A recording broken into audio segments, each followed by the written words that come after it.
नमस्कार, मैं हूँ अन्नी अमृता और आज हम बात करने जा रहे हैं माफिया डॉन अखिलेश की। अखिलेश सिंह कई मामलों में बरी होता जा रहा है, तो एक सवाल उठ रहा है कि क्या अंततः वह जेल से बरी हो जाएगा?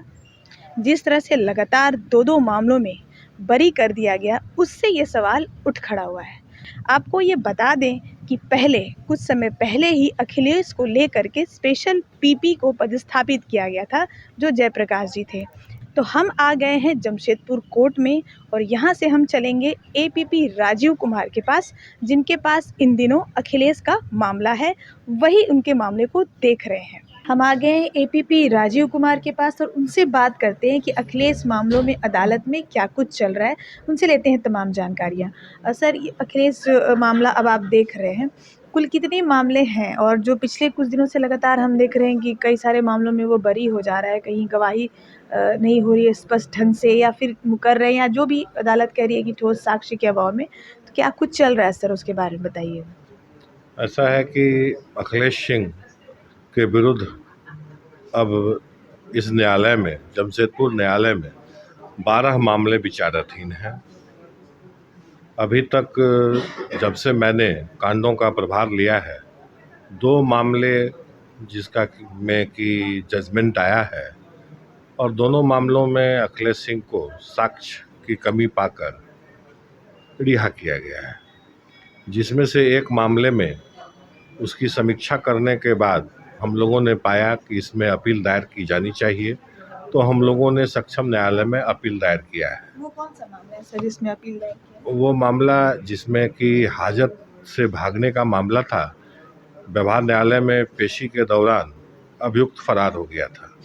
उस मामले में रिहाई हुई थी, उसमें हम लोगों ने अपील दायर किया है। कल एक मामले में रिहाई हुई है, उसमें जजमेंट की कॉपी मिलने के बाद हम लोग उसकी समीक्षा करेंगे, और अगर ऐसा प्रतीत होगा कि इस मामले में भी अपील दायर की जानी चाहिए, तो हम लोग उसमें भी अपील दायर करेंगे। अब कितने मामले सर जो अभी और चल रहे हैं, या आगे उनकी सुनवाई होने वाली है? अभी वर्तमान में 12 आपराधिक मामले हैं जो अखिलेश सिंह के विरुद्ध लंबित हैं, जिसमें माननीय उच्च न्यायालय झारखंड के निर्देशानुसार उन सभी मामलों का त्वरित विचारण किया जा रहा है, और उसमें साक्षी भी आ रहे हैं और उनका साक्ष्य भी कराया जा रहा है। ये माने सर कि जो ये 2 छोड़ दें अगर, तो अन्य जो मामले चल रहे हैं, उसमें क्या ऐसी संभावना है कि इसी तरह से चीज़ें हो सकती है, या उसमें आप लोग उसको टेक अप कर रहे हैं कि नहीं, इसको हम लोगों को गंभीरता से लेना है कि क्या करें? हम लोग जो साक्ष्य अनुसंधान के दौरान संकलित किए गए हैं, अभियोजन की ओर से पूरी गुणवत्ता के साथ उस साक्ष्य को न्यायालय के सामने प्रस्तुत कर रहे हैं। उन साक्ष्यों को माननीय न्यायालय उसकी समीक्षा के बाद क्या निर्णय लेगी, उस पर पर्याप्त पाती है या कमी पाती है, यह तो न्यायालय का डिस्क्रिशन है, और वह तो न्यायालय के द्वारा ही किया जाएगा। और हम लोगों का पूरा प्रयास है कि हम लोग अपना बेहतर से बेहतर ढंग से अभियोजन का संचालन करें, और गुणवत्तापूर्वक जो है सो उसका संचालन किया जा रहा है। चूँकि मामला अभी विचाराधीन है न्यायालय के समक्ष, इसलिए इस पर टिप्पणी करना मैं उचित नहीं समझता हूँ कि भविष्य में उस मामला में क्या हो सकेगा। सर, अभी इसको लेके कुछ मीटिंग वगैरह भी चल रही है, मतलब इसको देखना है कि हाँ, आगे जो भी बच गए हैं मामले उनको किस तरह से करें, उसको लेकर कुछ खास रणनीति बन रही है क्या? चूँकि जो भी मामले लंबित हैं, सभी मामले कई वर्षों पुराने हैं, तो उसमें हम लोग का पूरा प्रयास है कि जो भी साक्षी जिनका साक्ष्य अनुसंधान के दौरान लिया गया है, उन सभी साक्षियों का हम लोग न्यायालय में उनकी गवाही कराएं। हम हैं जमशेदपुर कोर्ट में और हमारे साथ हैं प्रकाश झा, जो अखिलेश के वकील हैं। उनसे जानते हैं कि अदालत में क्या कुछ कार्रवाइयाँ चल रही हैं, किस आधार पर बरी किया जा रहा है, जो भी मामले में बरी है। सर, क्या कुछ चल रहा है अदालत में, और क्या साक्ष्य का अभाव रहा है, पुलिस पेश नहीं कर पाई है, या फिर गवाह जो मुकर रहे हैं, या क्या हो रहा है जिसकी वजह से? कोई भी गवाह नहीं मुकर रहे हैं। सबसे बड़ी बात है, ज्यादातर मामलों में इनका फॉल्स इम्प्लीकेशन हुआ है। ये बोल के कोई भी पकड़ाते हैं तो रंगदारी के पैसे से ये सामान खरीदा गया, रंगदारी करने के एवज में ये काम हुआ, और एक भी विक्टिम किसी केस में सामने नहीं आ रहे हैं जो ये बता सके कि हमसे रंगदारी मांगी गई है। तो जो भी रंगदारी और 420 के केसेस होते हैं, अगर उसमें विक्टिम ना हो तो वो केस कभी भी सस्टेन नहीं कर सकता है। हमने जो अभी तक महसूस किया है कि बात जबरदस्ती एडमिनिस्ट्रेशन के प्रेशर में इनको झूठा फंसाने के लिए जब भी कोई भी व्यक्ति पकड़ाते हैं, उसका सबसे बड़ा एग्जाम्पल है कि जब एक केस हुआ, ये क्या बोलते हैं यहाँ पर भुइयाडी में, दोनों पक्ष के तरफ से गोली चली, दोनों पक्ष के तरफ से एफआईआर हुआ।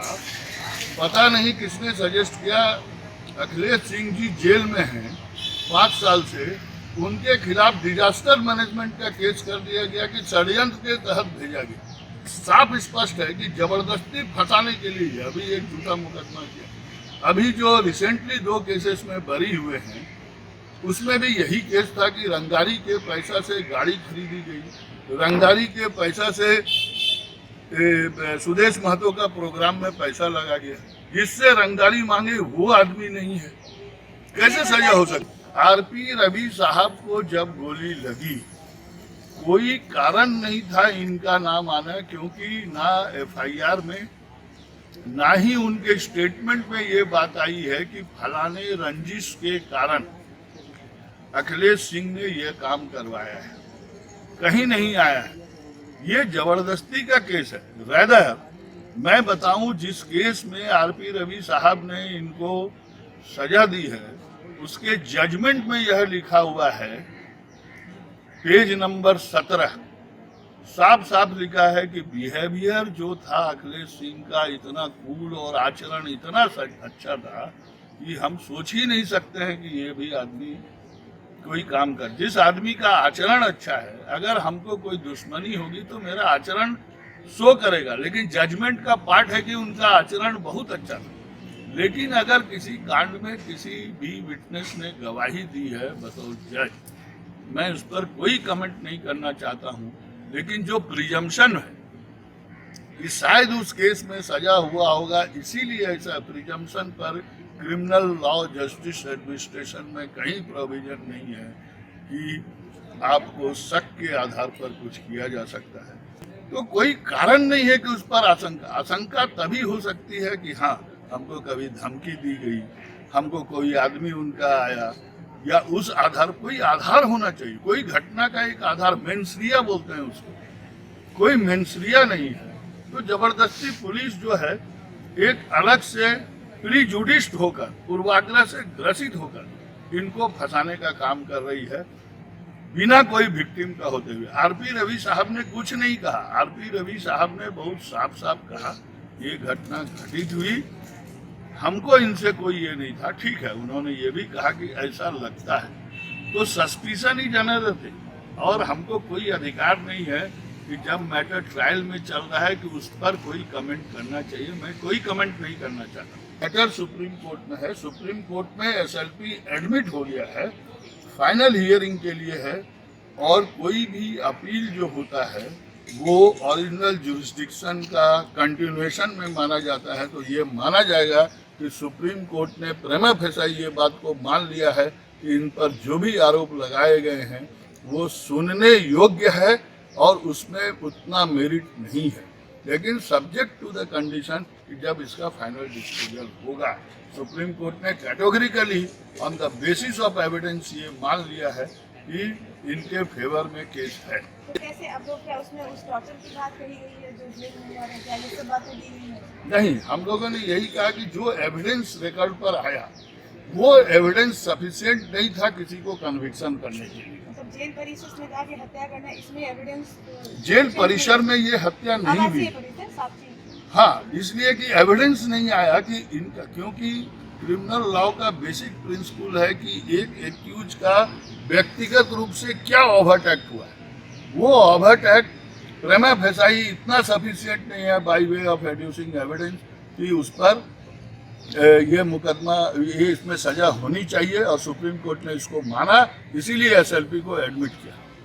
तो ये थे प्रकाश झा जो बता रहे थे कि किस तरह से जो है अखिलेश के मामलों को वो लेकर अदालत में जा रहे हैं और वहाँ पे क्या क्या चीज़ें हो रही हैं, जो भी गवाही हो रही है किस आधार पर बरी किया जा रहा है, कहाँ पर जो ये गवाही है उसको किस रूप में अदालत ले रही है, इन तमाम तकनीकी जानकारियों को हमसे अवगत करा रहे थे। तो देखा आपने अभियोजन पक्ष की तरफ से एपीपी राजीव कुमार ने अखिलेश सिंह के मामलों को लेकर क्या कुछ जानकारी दी, कैसे बताया कि भले ही कुछ मामलों में बरी हो गया हो लेकिन आने वाले जो मामले हैं उनको लेकर के एक बेहतर रणनीति बन रही है कि बेहतर तरीके से अदालत में साक्ष्यों को पेश किया जाएगा। पूरी कोशिश रहेगी कि अखिलेश सिंह को सजा दिलाई जाए, ऐसा अभियोजन पक्ष का कहना है। वहीं दूसरी तरफ अखिलेश के वकील जो हैं प्रकाश झा, उन्होंने बताया कि किस तरह से हर मामला जो है अखिलेश पर बेवजह लादा गया, हर मामले में उसे साजिशकर्ता बताया गया। इन्हीं वजहों से अदालत में ये टिक नहीं पा रहा है और उनको बरी किया जा रहा है। उन्होंने ये भी बताया कि सजायाफ्ता अखिलेश जो जेलर हत्याकांड में सजायाफ्ता है उसके मामले को लेकर के सुप्रीम कोर्ट ने भी अपील दायर की गई है। तो दोनों ही अधिवक्ताओं की आपने बयान सुनी और अब आपको ये दिखाते हैं कि आखिर अखिलेश सिंह माफिया डॉन अखिलेश सिंह कैसे बना, क्या है अखिलेश का सफ़र, अखिलेश सिंह से माफिया डॉन अखिलेश सिंह बनने का आखिर सफ़र क्या है, आपको एक छोटी सी कहानी में दिखाते हैं। तो देखिए कहानी कि आखिर माफिया डॉन कैसे बन गया अखिलेश सिंह। दुमका जेल में बंद अखिलेश सिंह ने लगभग 2 दशक पहले अपराध की दुनिया में कदम रखा। विक्रम को उसने अपना गुरु माना जो उन दिनों ताइक्वांडो सिखाता था। सिद्धगोड़ा में उनकी दोस्ती परवान चढ़ी। दोनों के घर एक ही इलाके में थे। पुलिस एसोसिएशन के मुखर पदाधिकारी चंद्रगुप्त सिंह का बेटा होने के नाते अखिलेश सबकी नज़र में था और जब उसने अपराध की दुनिया में कदम रखा तब वह और भी खबरों में छा गया। अखिलेश सिंह के डॉन बनने की कहानी की शुरुआत 10 अगस्त 2001 को हुई जब कुछ विवाद के बाद जमशेदपुर के जुगसलाई के व्यवसायी ओम प्रकाश काबरा का उसने अपहरण किया। इस मामले में बाद में उसने सरेंडर किया और जेल चला गया, लेकिन पेशी के दौरान फरार हो गया और फरारी के ही दौरान 12 मार्च 2002 को साकची के जेल के आवासीय परिसर में घुसकर जेलर उमाशंकर पांडे की हत्या कर दी और भाग गया। इस घटना ने शहर के साथ साथ राज्य और देश में सनसनी फैला दी। जेलर को जेल के आवासीय परिसर में मार देना बड़े सवाल तो खड़ा कर ही गया। अखिलेश के नाम से शहर में भय भी पैदा हो गया जिसका उसने फायदा उठाया। हत्या, रंगदारी वगैरह के आरोप लगने शुरू हो गए। लोग दबी जुबान में रंगदारी की बात स्वीकार करते मगर सामने नहीं आते थे। वहीं जेलर हत्याकांड में उसे जमशेदपुर कोर्ट ने सश्रम आजीवन कारावास की सजा सुनाई। इस मामले में वह सजायाफ्ता है। जून 2002 में अखिलेश ने तत्कालीन थाना प्रभारी अरविंद कुमार पर गोली चलाई। वहीं उसी साल 11 सितंबर को जुगसलाई में व्यवसायी संजय कुमार मित्तल के घर पर बम से हमले का आरोप उस पर लगा। 6 नवंबर 2001 को उसने साकची के काली माटी रोड स्थित दुकान में उसी व्यवसायी ओम प्रकाश काबरा की हत्या कर दी जिसके अपहरण से वह अपराध की दुनिया में आया था। कहा यह भी जाता है कि काबरा की हत्या रंगदारी के लिए नहीं बल्कि बदला लेने के लिए की गई थी। एक कहानी यह भी है कि जेल में अखिलेश के साथ टॉर्चर हुआ था जिस वजह से उसने फरारी के दौरान जेलर उमाशंकर पांडे की हत्या कर बदला लिया था। हालांकि कानूनन ऐसा करने की किसी को इजाजत नहीं है और इस मामले में अखिलेश सिंह सजायाफ्ता है। अखिलेश पर रंगदारी और रंगदारी न देने पर फायरिंग के कई मामले दर्ज हुए। इस बीच 2004 में तत्कालीन बिष्टुपुर थाना प्रभारी अभय नारायण सिंह ने उसे बिहार के बक्सर से गिरफ्तार किया था। 2006 में उसे जेलर उमाशंकर हत्याकांड में आजीवन कारावास की सजा मिली। 2007 में वह मां की बीमारी के नाम पर पैरोल पर बाहर आया। 2007 में ही एक बड़ी वारदात हुई। 2 नवंबर 2007 को श्री लेदर्स के मालिक आशीष डे की गोली मारकर हत्या कर दी गई जिसमें अखिलेश सिंह को मुख्य आरोपी बनाया गया। 2008 में कांग्रेस नेता नट्टू झा के कार्यालय पर भी फायरिंग हुई जिसमें अखिलेश मुख्य आरोपी बनाया गया। 2008 में टाटा स्टील के सुरक्षा अधिकारी जयराम सिंह की हत्या में भी अखिलेश पर मामला दर्ज किया गया। अखिलेश के मामले की सुनवाई कर रहे तत्कालीन एडीजे-1 आरपी रवि पर 20 मार्च 2008 को गोली चली जिसमें अखिलेश को मुख्य आरोपी बनाया गया। हत्याओं गोली चालन का दौर शहर में जारी रहा। जज पर फायरिंग के बाद अखिलेश का वर्चस्व और बढ़ा। शहर के विभिन्न थानों में लगभग 54 मामले उस पर दर्ज किए गए। कहा जाता है कि मंथली सैलरी पर क्रिमिनल उसके लिए काम करने लगे। उधर पहले से शहर में परमजीत गिरोह सक्रिय था, जिसके साथ वर्चस्व की लड़ाई में दोनों गुटों में खूब गैंगवॉर हुए। परमजीत सिंह की घाघीडीह जेल में ही 20 मार्च 2009 को अखिलेश के गुर्गों ने गोली मारकर हत्या कर दी थी। 30 नवंबर 2016 को ट्रांसपोर्टर उपेंद्र सिंह की कोर्ट में ही अखिलेश के गुर्गों ने हत्या कर दी थी। कोर्ट में गैंगवॉर से जमशेदपुर चर्चे में आ गया था। बिहार, बंगाल, झारखंड, उड़ीसा समेत 6 राज्यों की पुलिस जिस माफिया डॉन को खोज रही थी, उसे अक्टूबर 2017 को जमशेदपुर पुलिस ने गुड़गांव में एक मुठभेड़ के बाद स्थानीय पुलिस के सहयोग से गिरफ्तार कर लिया। तत्कालीन एसएसपी अनूप टी मैथ्यू के निर्देशन में तत्कालीन ग्रामीण एसपी प्रभात कुमार ने ऑपरेशन को लीड किया और अखिलेश सिंह को गिरफ्तार कर जमशेदपुर लाया गया। वही प्रभात कुमार अब जमशेदपुर के एसएसपी बनाए गए हैं। इस वक्त ताज़ा हालात ये हैं कि धीरे धीरे अखिलेश विभिन्न मामलों में बरी होता जा रहा है। गवाहों के मुकरने या स्पष्ट बयान न होने या ठोस साक्ष्य के अभाव में कई मामलों में उसे बरी किया जा चुका है। वहीं कई मामलों की सुनवाई चल रही है, जिसके परिणाम आने वाले समय में देखने को मिलेंगे। यहाँ सवाल उठता है कि क्या अखिलेश पर ज्यादातर केस लादे गए थे, या फिर आज भी लोग भय से गवाही नहीं देना चाहते, या फिर जो आर्थिक साम्राज्य कायम हो चला है वह इतना बड़ा है कि पुलिस के उसके आर्थिक साम्राज्य को ध्वस्त करने के बावजूद वह इतना बचा हुआ है कि मुंह खोल करके लोग अपने पेट पर लात नहीं मारना चाहते। अखिलेश डॉन कैसे बना, इसको लेकर आपराधिक वारदातें तो हैं ही, एक कहानी यह भी है कि अखिलेश को मोहरा बनाया गया। पुलिस एसोसिएशन के तत्कालीन महासचिव चंद्रगुप्त सिंह के बेटा होने की कीमत उसे चुकानी पड़ी। कहा जाता है कि चंद्रगुप्त सिंह के काफी तेज तरार और मुखर होने की वजह से जिन पुलिस पदाधिकारियों को उनसे दिक्कत थी, उन लोगों ने अखिलेश सिंह को छोटा अपराधी से बड़ा अपराधी बना दिया। जेल में यातनाएं देने की कहानी काफी चर्चा में रही। हालांकि कोई खुलकर नहीं कहता, मगर जेलर की हत्या के पीछे इसे ही वजह बताया जाता है।